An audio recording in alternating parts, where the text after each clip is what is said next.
What is up, everybody? Welcome to this episode of the Start, Build, Grow Show.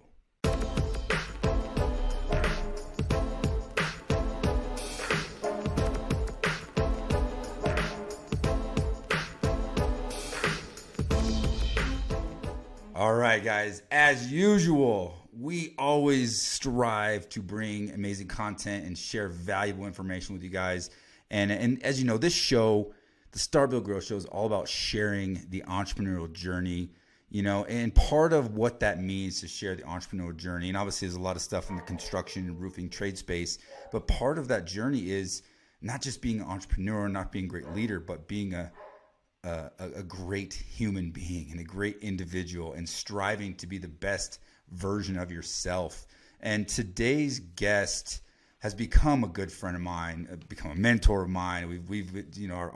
Our worlds came together and we've been able to really connect. And I'm just so grateful every time I get a chance to hang out with you, because I am always inspired, as a fellow entrepreneur, but as the Zen Man himself. And I'm not going to give away too much, but he's dedicated his life to helping others live a life of inspiration and helping others live their best life. So without further ado, we're going to bring in my good friend, Keith Roberts, the Zen Man. What's up, buddy? How are you today? Hey, Randy. Thanks for having me, man. Great to see you, my friend. See, hello. He even comes in, the tone is just like, boom, here I am, let's go. So in traditional fashion, my man, we're a show about entrepreneurship. You've been a long-term entrepreneur. Let's share a little bit of your story, how you got into business, and then we'll get into the fun stuff that you're doing nowadays. But how did you get into business, and how did you become an entrepreneur in the first place? Oh, man, that is a very interesting question. So when I was a little kid, I always wanted to be a photographer. And I was lucky enough to go to an incredible school in Santa Barbara called Brooks Institute of Photography. And I got a degree in industrial, scientific, and undersea photography, which is the equivalent of having a degree in Sanskrit or some other dead language. When I graduated from school, the custom photography world was actually starting to die. Stock photography was just booming. Now you no longer needed to hire 2 models, a location scout, 3 assistants, and go get 2 people shaking hand in the conference room. You're paying a couple thousand. Now you can choose between a couple million for pennies. So the industry was really starting to decline. And I was a starving artist. I spent a year, doing art shows, assisting, really everything I could until the last week of my unemployment. And I was like, man, I've got to get a job. This is, I don't know what I'm going to do. And didn't want to go the traditional route, so I got into doing some graphic design. Didn't want to get a real job. Did that for about a year, started doing some freelance work on the side, and then just snowballed. First job I ever did was for a surfboard company called On a Mission, where I photographed some surfboard fins and designed an ad for Surfer Magazine. And after about 18 months of doing graphic design, realized these web design guys make 3 times as much as me. This was 25 years ago, so it was the wild west of the web when the aspect ratio was 640 by 480. So literally went to Barnes & Noble, anybody would teach me copying code from books, and just bootstrapped it. And that slowly started to build from me doing graphic design, hence the name of the agency was called Zen Man, because I was this Buddhist guy, doing design in my living room under the stairs, to we were one of the biggest agencies in Colorado and known around the world. That's cool. And you're able to turn a passion into what became a super successful business. And I think that's awesome. It's kind of like the dream so many of us have, is to kind of chase something you're passionate about. But I think the key there is to, yes, chase your passions and chase that. But you got to be able to pivot. You got to be able to adjust when the time comes. We got to be able to make that adjustment and pivot to what the market, what the world is telling us that's an opportunity that's out there, and that's what you did. You saw the opportunity, then you kind of really dove into learning how to. It was websites primarily is what you kind of started with, but you kind of downplayed agency, because you built a really significant marketing branding agency that was by the end of it you had some really significant clients and and we're able to, you know, sell it and kind of move on. Talk more about the agency piece, and there's a lot of contractors and roofing contractors that listen and watch this show, you know, and they're always looking to gain knowledge and gain insights as to, you know, how to make their business better, how to generate more leads, and how to find a great agency and those sort of things. Yeah. And, you know, talking about the business side, you know, how are you able to build such a great agency and be that relevant for that long? And I don't want to spoil it, but you had some major clients, right, that you had built some websites for. Yeah, I mean, we, you know, when you first start, you have the D's and the F's, right? You don't start with Frontier Airlines, which, you know, we did do an airline site, which is sort of a, you know, shooting, you know, a big aspirational thing for a lot of design companies to do. We did Remax's site, we did the Lumineers, you know, several Fortune 500 companies, but that was not where we started. We had to, you know, slowly build our reputation. And in all honesty, the first at bat that we got for a really big company, we struck out. You know, it took a lot of work to get that first at bat, and it was a huge lesson learned that, wow, you know, the next time when we get an opportunity to play at this level, we've got to make sure that we crush it. And one of the challenges, and when we actually hit that, you know, upper level enterprise client, it is possible to scale yourself into extinction because there are fewer customers. The budgets are much, much bigger, but there are fewer customers. The competition is much steeper, and your overhead jumped through the roof. To answer your question before, though, when it comes to, you know, finding a good agency, I think the best analogy is like finding a mechanic that you trust, right? If I take my car to the mechanic and I think I need new brakes, and he's like, hey buddy, you really don't. We just had to put in, you know, a quart of oil and you're good to go. I trust that guy for the rest of my life. I'm going to recommend him to everybody. And, you know, in the 2.5 decades of being in the agency world, there's more companies that aren't delivering on their commitments. And it's one of those challenges, right? If you don't know what they're doing, if you don't understand digital marketing or SEO, it's very easy to sign up for services that aren't delivering ROI.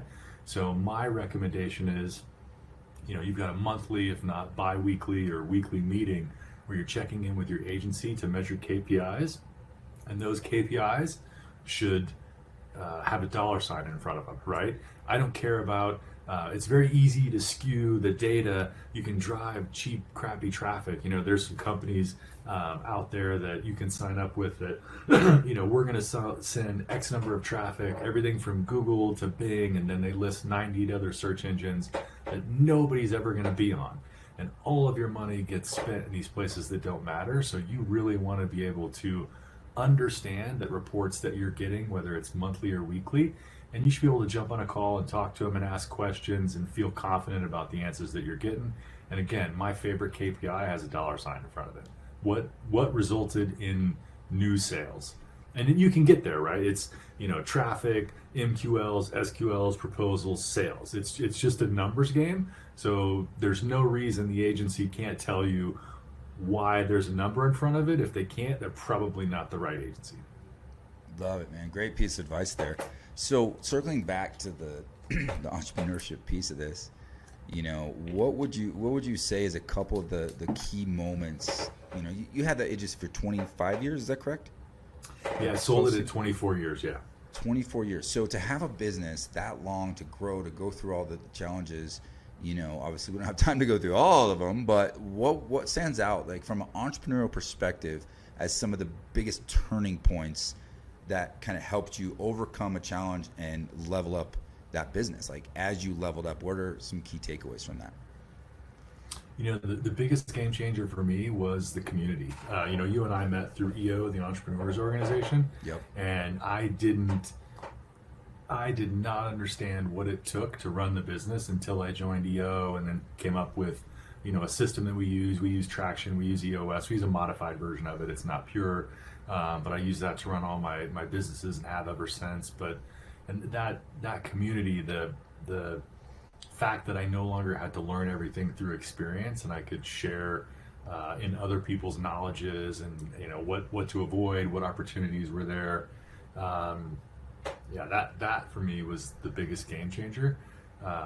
Before EO, I was just too stubborn to fail. If it took 120-hour work week, if it took multiple all-nighters, one night I was working on a project and ended up having pneumonia in one lung and was hospitalized, and I forced them to let me out to finish this project. 2 weeks later, my neighbor 2 doors down died from pneumonia. We were the same age, and I had no idea. Bernadette wasn't sick; she was a healthy person. I had no idea how serious that that illness actually was that I was struggling with. And I spent the next day photographing luggage on the tarmac of an airport. So it was not a healthy situation to put myself in, and that was a big one for me to realize. And then the biggest game changer, Randy, was having kids and then realizing what actually matters in life. Like where are my priorities? What am I actually working towards? How much is enough? How much time do I need to spend at my business versus in my life? Yeah, man, I love that. And that's going to kind of lead us onto a few other pathways throughout this call here. But one of the things that stood out there is just pure grit, man. I mean, same there. It's like we do coaching for roofing contractors quite a bit, and there's so many contractors come in, and yes, there's a lot of EOS, there's a lot of like scaling up and just 18 years of working and building a roofing business that we're able to kind of really help build a proprietary business operating system specifically for roofing contractors.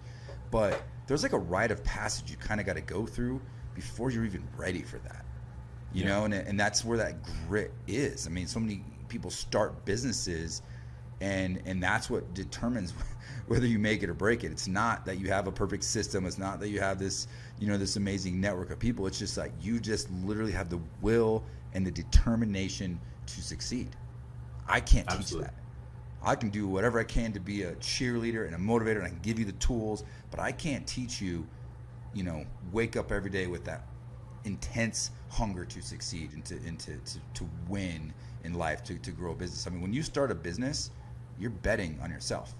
And if you don't go all in and put it all on the table and bet on yourself, there's always a little bit of doubt. There's always that, a lot of people try to tiptoe into entrepreneurship, right? Where I'm going to start a business, but I'm going to keep this other fallback plan or this job on the side, and then all of a sudden their business fails and they fall back because you never experience what it's like to just dive off that deep end and grab a hammer and start building a boat while you're swimming, right? That's the true tenacity that it takes to become a successful entrepreneur, and that's what I took from that story.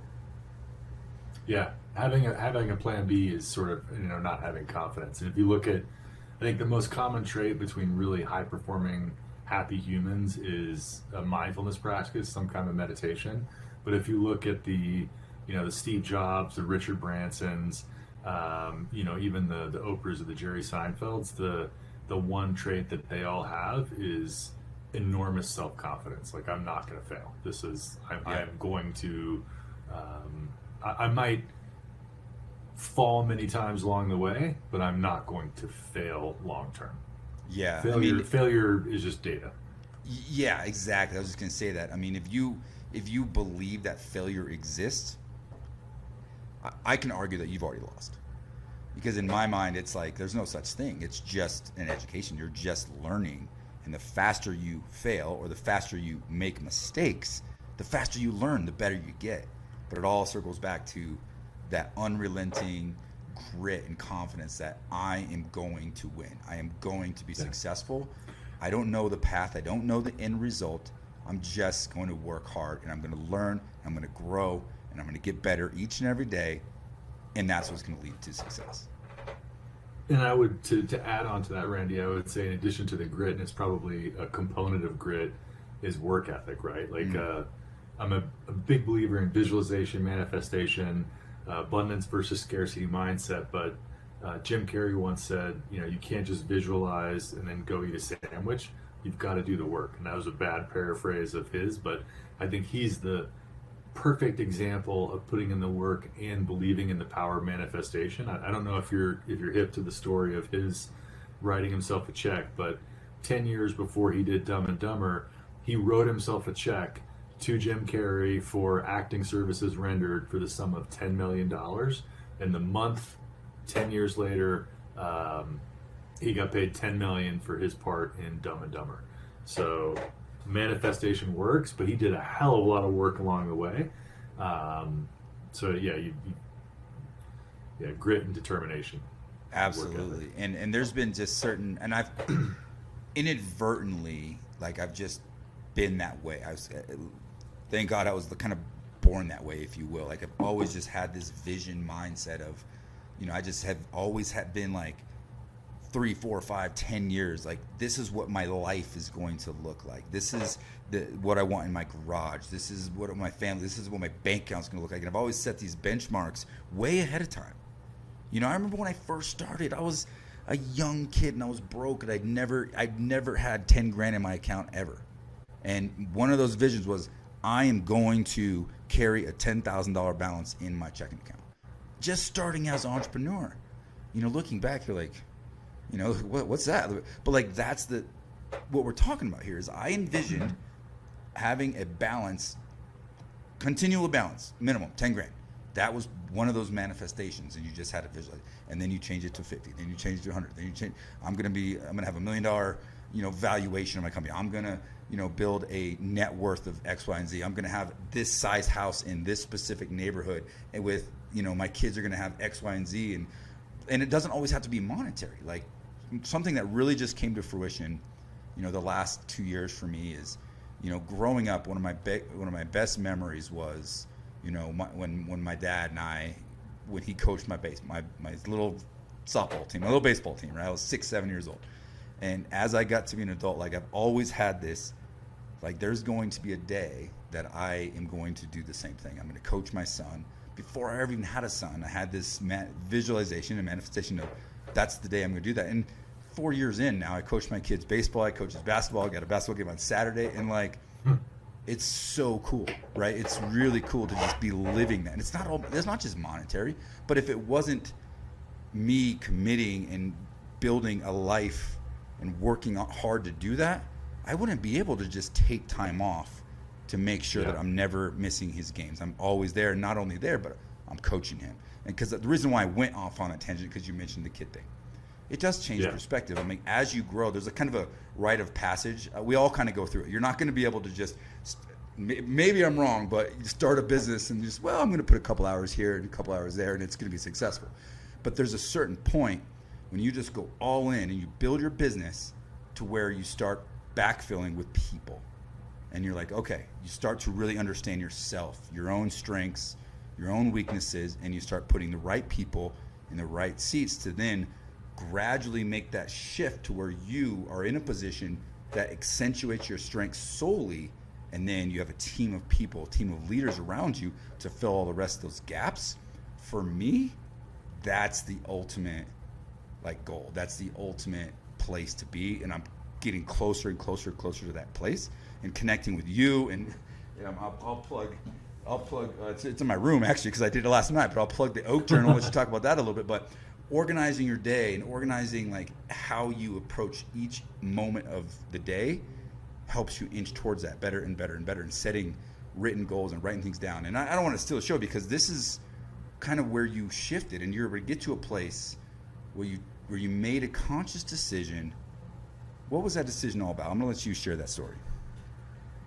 Yeah, the decision, it was actually an epiphany to stop trading my time for money. So after 2 decades of, building this agency, literally almost my entire adult life, much to the dismay and against the advice of my family, I decided I don't want to run an agency anymore.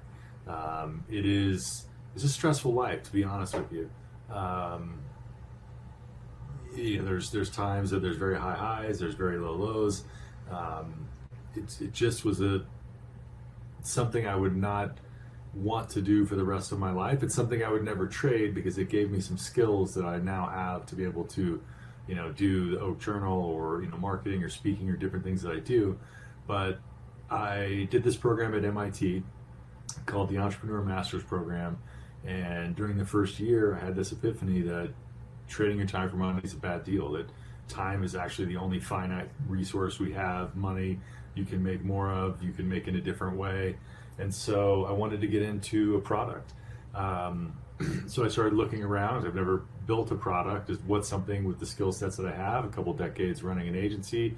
I read nonstop. You know that about me constantly. My walls are covered in books. I'm a constant learner. So what could I build that would now be a product that would have recurring revenue?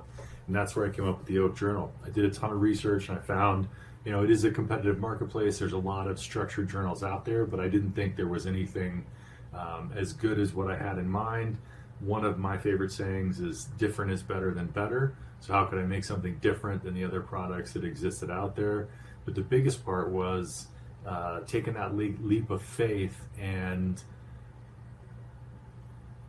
letting go of the sunk equity that I put into half my life in building this business and taking a completely new risk that, could absolutely fall on its face. And actually, it's funny because I didn't mean to be, but the coin that I'm spinning right now is a Ryan Holiday coin, the Memento Mori. You could leave Earth now. You could leave life right now. Today's a gift. Tomorrow's not guaranteed. One of my favorite movies of all time, Ferris Bueller, and he ends it with life moves pretty fast. If you don't slop around, look around once in a while, you could miss it. Yep. I didn't want at the end of my life for it to have been this blur of all-nighters and client presentations and sales pitches and the world didn't need another Frontier Airlines website. It's not my life's purpose. It's not what I was put here to do. It was a chapter. In fact, it wasn't a chapter. It was one book, one novel that's now closed, and I'm working on the next in the trilogy. Yeah, and I love that, man. On that note, I mean, I feel like at the time we're recording this, it's in the new year, and this is usually a time of reflection. A lot of time, people, some people just blanket, well, I'm just going to do New Year's resolutions. I'm not a big fan of the commercialized version of what a New Year's resolution is. I'm always a fan of continual education, as you mentioned, a continual self-evaluation, and look at who you are and who you want to be and what your why and purpose and a lot of that stuff is. And this is a time of year that we slow down enough to really start thinking about that. And I've spent an extra amount of time this year than I have in the I have above and beyond what I have in the past, and just put the phone away, go somewhere by myself with my notebook, with my thoughts, and just really ask myself a lot of these questions, where you kind of did the same thing of what am I really doing? What am I really chasing? What is that purpose? And I keep circling back to why I do what I do. I love creating opportunities for people and building. That's why I build businesses. That's why I coach, is because I just want to be a catalyst to help people achieve their best results and be the best, most successful version of themselves, and help leaders grow. Like as John Maxwell says, it's the leadership duty to then grow other leaders, right? So I live by that, and the more I analyze that, the more I'm able to really kind of adjust how I operate my day to day and how I operate, and now I really feel like, going into this year, it's a lot more about what's that balance look like? Can I spend more time on the court with my kids, more time skiing, more time snowboarding, more time traveling, more time just being with the family and being with my friends and nurturing those relationships that I've built, and less time just being all in on business all the time, because I don't know, kind of in that weird crossroads. And I think a lot of people find themselves in that place. What would you say to someone like that?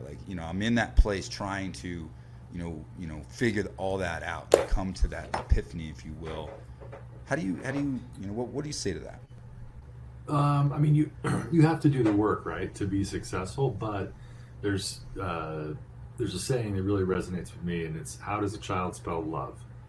And it's not T-I-M-E. A child spells love, or it's not L-O-V. A child spells love, T-I-M-E. A child spells love, time. And so what I would say is, if you one of your priorities, if you have a family, and if one of your priorities is your family, which I hope that it is, I would color code your calendar. Mm-hmm. And that way, at a glance, you can see how much time am I actually allocating to my family. If you think about it, you have your family, your business, and your personal life, because that matters as well, right? And your relationships. as buckets, if one of them is overflowing, it means one of the other ones is lacking. So it really needs to be balanced in those 4 buckets. And even if you're crushing it in your career life, if you're neglecting your personal life, eventually that neglect is going to negatively impact your business through, through how it affects your relationships at home. You got to be balanced. Got to be balanced. Yeah, and I love that. We're going to kind of carry on a little bit more here after we take a quick break. I definitely want to give a shout out to all of our amazing sponsors. The show would not be possible, the production of it would not be possible without you guys. So we'll take a quick minute and give them a shout out.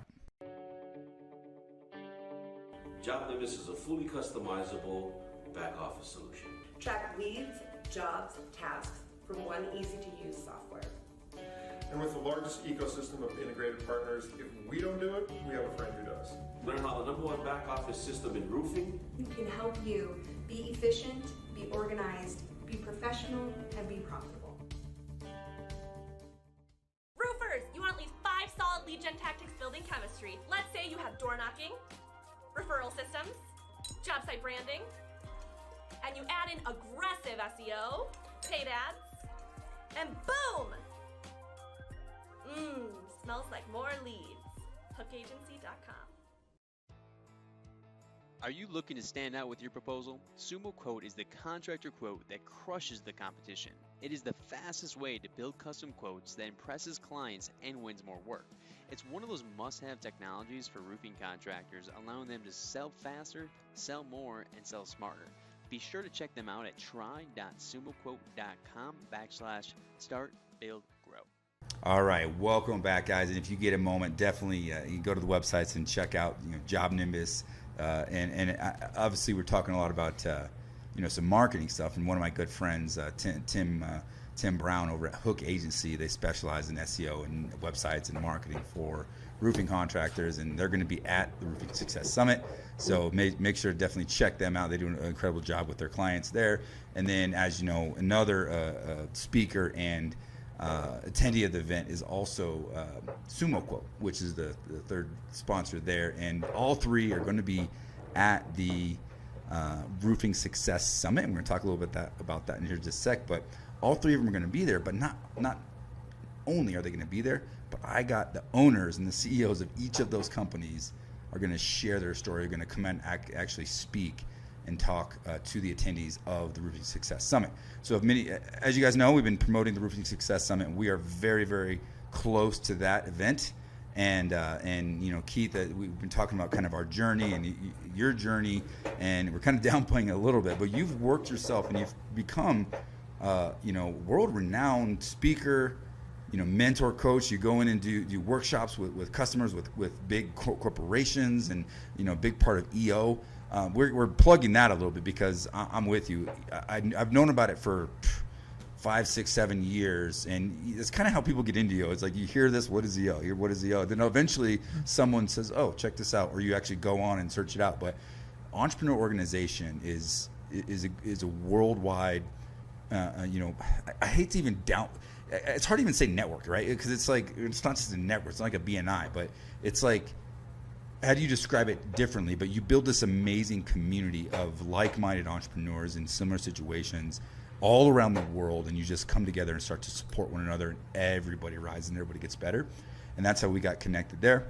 And through that, I guess that was kind of a shameless plug for EO, but through that is when, through EO, before I even got to meet you, we were like doing retreats and looking for people to facilitate and help us, level up our game. And that's how I got to connect and meet with you.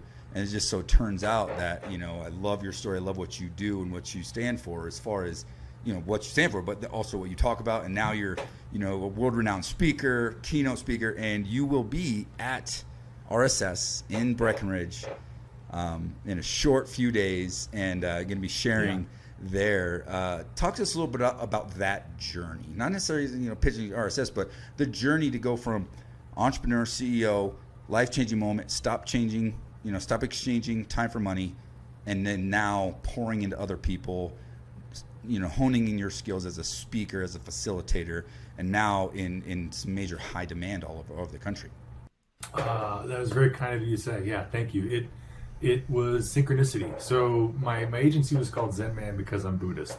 Um, the reason that I do what I do right now is my goal in this life is to be a bodhisattva. Bodhisattva is a Buddhist whose purpose in this incarnation is to help others be the best version of themselves. So, you know, 2 days ago I was on a red-eye flight to the Bahamas for, you know, I was there 48 hours, did an hour keynote, and was back, you know, last night.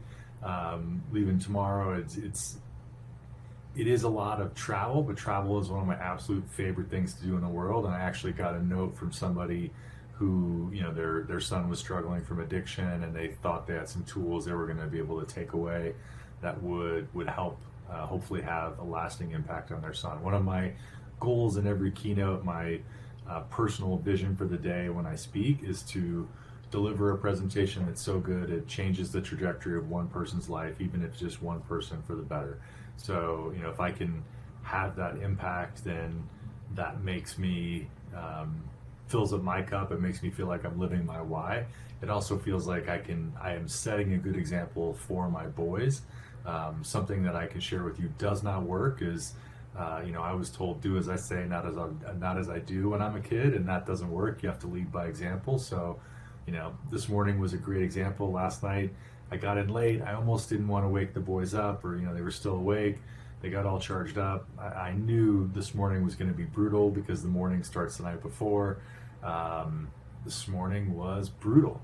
But being able to say, hey guys, you know, let's do a meditation. Let's do these things. These are the techniques that are going to work, and not just tell them to do it, but actually sit there with them. And even not sit there with them seeing me do it in my everyday practice and knowing that's why daddy does that. That's the results that it had. We could talk about it. It makes them curious. And the opposite is true, right? If you tell your kids, don't be on your iPad all the time, don't be on video games, but the whole time you're sitting to your family dinner, you're replying to emails on your phone, you are setting the example of what your kids, they want to be like dad, they want to be like mom. And so they are going to be like you, whatever example you set. Yeah, and I've noticed that so much more lately, and it hit home a lot recently when we were in passing. I think my wife asked our kids, you know, if you were to describe mommy and daddy, what, you know, draw me or do something that would describe mommy and daddy, and my son, he started working out, right, when he was describing my wife, because she's as a fitness company, she's a fitness instructor. And so he started just working out, like describing, that's how you describe mommy. And he's like, oh, describe daddy. And he does this.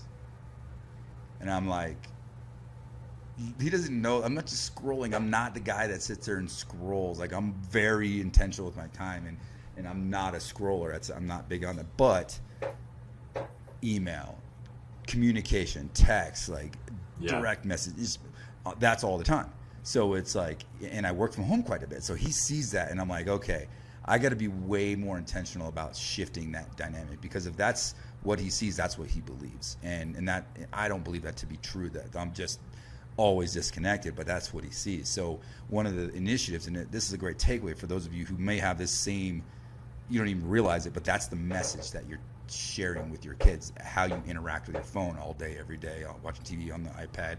If you are a scroller, like, what's the point of that in the first place? Maybe to laugh a little bit. You talked about it's good, it's healthy to laugh a little bit. So I'm trying to embrace, okay, if I'm going to scroll, make sure I'm laughing. If not, I don't, no offense, but I don't need to be worried about everyone else's lives and comparing myself. I'm over that game. But what I've been doing is saying, you know, being very intentional about putting my phone away. Like leaving it in my room or leaving it somewhere in the office or wherever during the evening times when we're hanging out doing dinner or watching shows or whatever we're doing, hanging out with the kids, just completely leaving it out of the way and trying to get my wife to do that. So that's what I learned from that, inadvertently, but I can tell you that it's already shifting a little bit. And when, yes, our kids have their tablets and their iPads and stuff like that, but it's something where, because we're setting a good example, I believe, or somewhat of a better example, I believe it makes it easier when I say, hey, your time is up, put the tablet down. It's not this rage fight that I've seen so many families have where, like, try to take the technology away, the kid just freaks out. And then we get mad, and then we don't realize that we're sitting on our phone 8 hours a day, and that's all they see, just like what you were saying. So there's just a little tool that I've learned through personal experience that has done well, because he got a tablet, he's all into it and playing whatever the games are on there, but that self-control piece is there, and I think it's because of the example that we're trying to set as parents.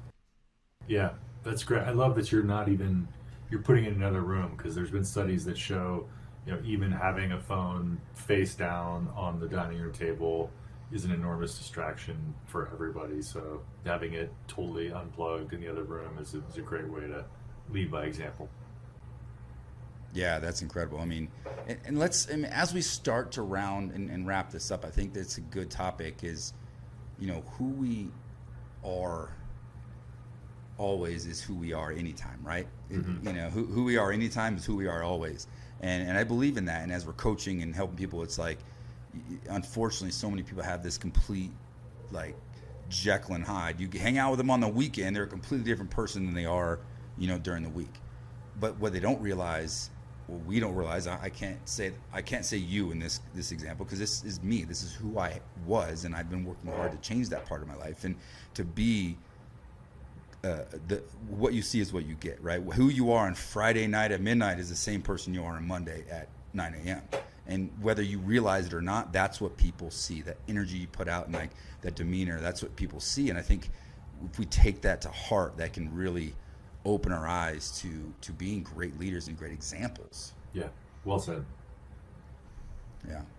So as we start to the journey, okay, you got into speaking, and now you're speaking and coaching and training. What is your favorite thing to talk about, your favorite, topic?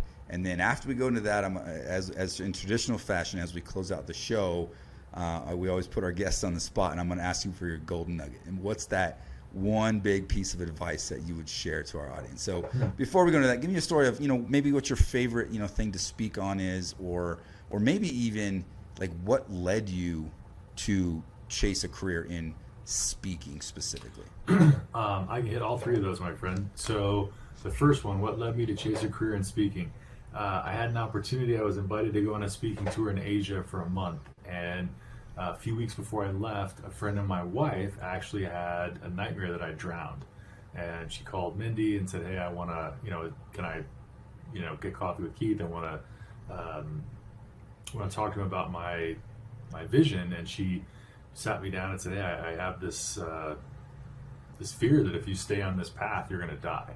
But if you embrace this opportunity that's happening right now with this speaking trip, it's a whole different life for you. Think of it like a rebirth." And so when I went to Asia, I just said yes to everything, no matter how jet lagged I was. If, an attendee at the keynote wanted to take me to dinner at their home, they wanted to go to coffee, whatever it is, I just said yes, yes, yes, yes, yes. Truly embraced it. It was invigorating. I got enormous energy from the entire experience. And when I came back, was like this, I could see doing this. It's something that a lot of people are terrified to, get up on stage and speak, more afraid of it than death, which is hilarious. But, when we get some of the comments of like, "Hey, this is, transformational. I was inspired. I've changed my life.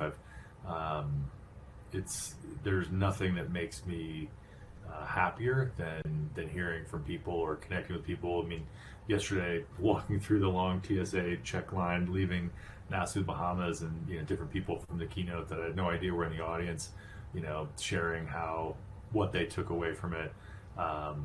Man, that is what got me on the path and what inspires me to keep doing it, and why even after selling the company and not necessarily having to do this for a job, why I love doing this for a job. All right, what was the second question, sir? Well, it correlated with why you got to speaking to your favorite topic. Favorite topic and golden nugget. So favorite topic is a Japanese word, Ikigai. Ikigai translates to life's purpose or reason for being. It's actually why in Okinawa they attribute it to be one of the bluest zones in the world, with a very high density of centurions, people that live to be over 100 years old, because they find their life's purpose. Ikigai is sort of the center of what you love, what you're good at, what the world needs, and what you can be paid for. And if you can find your Ikigai, then you're not, waiting until Friday to go to happy hour. You're not, chomping at the bit to turn 55 and retire. you are excited to be living your life's purpose, doing your work well into being over 100 years old. That old saying of, when there's little difference between work and play, right? Doesn't matter. And then my golden nugget would be twofold. One, gratitude. Having a gratitude practice every single day is psychologically a game changer, and not just in a foo-foo-y way. They actually can prove this with neuroscience now. Having a gratitude practice increases your serotonin and oxytocin. It reduces your cortisol. It makes you better for the day. It's why even in an AA program or other programs, the gratitude is such an essential piece of the practice. And then in the Oak Journal, one of my mentors, Warren Rustan, he taught me a practice called the 10-10-10 morning routine. So part of that gratitude, 10 minutes to do gratitude, and then I do 10 minutes of meditation, 10 minutes of reading, 10 minutes of journaling. So that 30 minutes to really prime your brain and your body to be in the best possible place to start your day. Game changer, and if you don't feel like you have 30 minutes to start your day, you need it more than anybody else. You will actually get more done in less time if you take the time for yourself. Absolutely. And I can speak from experience that, I've been practicing like morning routine and trying to figure it out. By no means am I perfect at it, but I've been using the Oak Journal, and you gave me one of those, and I just dove right into it, and I'm week 3-4 into it, and that I can already tell, like, the energy, I'm just so focused and even keeled and able to just go through the day and just execute and get things done and be connected and engaged with my family. And so much of that is that gratitude, like bookend your day is like in the day with gratitude. What happens? Yeah. And I've talked about this before. I don't want to. We're ending the show here, but one of the things I took away too, because it fits so well with your Oak Journal, and then also a book that I've read last year that I've recommended all the time is The Gap in the Gain. And one of the things that they talked about in there, Dr. Hardy and Dan Sullivan, I believe, and they talk about how ending your day, the last 30 minutes to hour of your day of today, determines how my day goes tomorrow. Yeah. And when you actually look at that, how many of us spend the last 30 minutes of our day putting nothing but trash into our mind? Yeah. And imagine just watching the news. So many people watch the news at 10 o'clock to 10:30 and they're going to bed. 90% of the news is just negative, right? It's just you're pouring negative energy into your mind and in your body before you go to bed. Yeah. So it's like, if you're going to watch the news and then spend another 30 minutes meditating, gratitude, praying, do whatever it takes to clear your mind and because it's going to manifest itself throughout the night, right? If we're focused on our goals for the next day, being grateful for the day, and focusing on what we want to do in a positive light next day, all of a sudden we wake up with energy in the morning, do the whole routine again with the gratitude and the 10-10-10. I can tell you from experience, I don't even know if you knew that, but I've been like all in on that thing, and it's awesome. And for those of you who are watching this, if you can make it in time, there's not much time left, but Keith will be there at our live in person in Breckenridge at Roofing Success Summit. And this is just a taste of what my man Keith brings to the table. I can't wait to hear you speak. Can't wait to see the lives that are impacted, and that's what RSS is all about, is impacting and changing lives for the better. If just one person, I love that mentality. When I started speaking, I learned that same thing. Actually got it from Gary Vaynerchuk, and he was like, it's the power of one. You're in an audience of 500 people, 1,000 people, and our audience is obviously much smaller. It's a really intimate setting. If one person's life gets changed, it's worth it. Yeah, for sure. So that's the same mentality we take. I appreciate you. Thank you so much for your time. You're traveling again. You're a man that's in high demand, so I'm so grateful for your time here. And we'll see you very soon at RSS. And for those of you who want to come hang out and meet Keith in person, come join us in Breckenridge, February 5th through the 8th for the Roofing Success Summit. Can't wait to have you guys there. Take care, everybody. God bless.